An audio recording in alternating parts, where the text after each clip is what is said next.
മഹാരാഷ്ട്രയിൽ മനുഷ്യജീവന് തന്നെ ഭീഷണി ഉയർത്തുന്ന വ്യാജ പാൽ നിർമ്മാണം തുടർക്കഥയാകുന്നു. പാലെന്ന പേരിൽ മാരകമായ വിഷം വിറ്റിരുന്ന വൻ മാഫിയയുടെ ഞെട്ടിക്കുന്ന വിവരങ്ങൾ പുറത്ത്. രാസവസ്തുക്കൾ ചേർത്ത് കൃത്രിമ പാൽ നിർമ്മിച്ച് കോടിക്കണക്കിന് ലിറ്റർ വിപണിയിലെത്തിച്ച സംഘത്തെയാണ് പിടികൂടിയത്. മഹാരാഷ്ട്രയുടെ വിവിധ ഭാഗങ്ങളിൽ ഭക്ഷ്യസുരക്ഷാ വകുപ്പും പോലീസും ചേർന്ന് നടത്തിയ മിന്നൽ പരിശോധനയിലാണ് കോടിക്കണക്കിന് ലിറ്റർ കൃത്രിമ പാൽ വിതരണം ചെയ്തിരുന്ന സംഘം പിടിയിലായത്.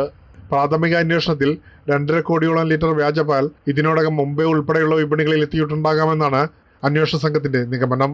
6 മാസം മുമ്പ് മുംബൈയിൽ നടന്ന സമാനമായ കൃത്രിമ പാൽ നിർമ്മാണവും വിതരണവും സംബന്ധിച്ച വാർത്ത കൈലി ന്യൂസ് റിപ്പോർട്ട് ചെയ്തിരുന്നു. ആവർത്തിച്ച് ഇത്തരം കേസുകൾ പുറത്തുവരുന്നത് ഉപഭോക്താക്കൾ കൂടുതൽ ജാഗ്രത പാലിക്കേണ്ടതിന്റെ ആവശ്യകതയാണ് ചൂണ്ടിക്കാട്ടുന്നത്. പാലിൽ വെള്ളം ചേർക്കുന്ന പഴയ തട്ടിപ്പിന് പകരം Nirma detergent, shampoo, palm oil, urea, caustic soda തുടങ്ങിയ രാസവസ്തുക്കൾ ചേർത്താണ് യഥാർത്ഥ പാലിന്റെ നിറവും കൊഴുപ്പും പതയും അനുകരിച്ച് കൃത്രിമ പാൽ നിർമ്മിച്ചിരുന്നത്. കുറഞ്ഞ ചെലവിൽ കൂടുതൽ ലാഭം ലക്ഷ്യമിട്ടായിരുന്നു ഈ അപകടകരമായ നിർമ്മാണം. തുടർന്ന് ഈ കൃത്രിമ പാൽ പ്രമുഖ ബ്രാൻഡുകളുടെ പാക്കറ്റുകളിലാക്കി വിപണിയിൽ എത്തിച്ചതായും അന്വേഷണത്തിൽ കണ്ടെത്തിയിട്ടുണ്ട്. ഇനിയൊരു ഇടവേളയ്ക്ക് ശേഷം കാണാം മഹാരാഷ്ട്രയിലെ ഏറ്റവും പുതിയ വാർത്തകളും വിശേഷങ്ങളും.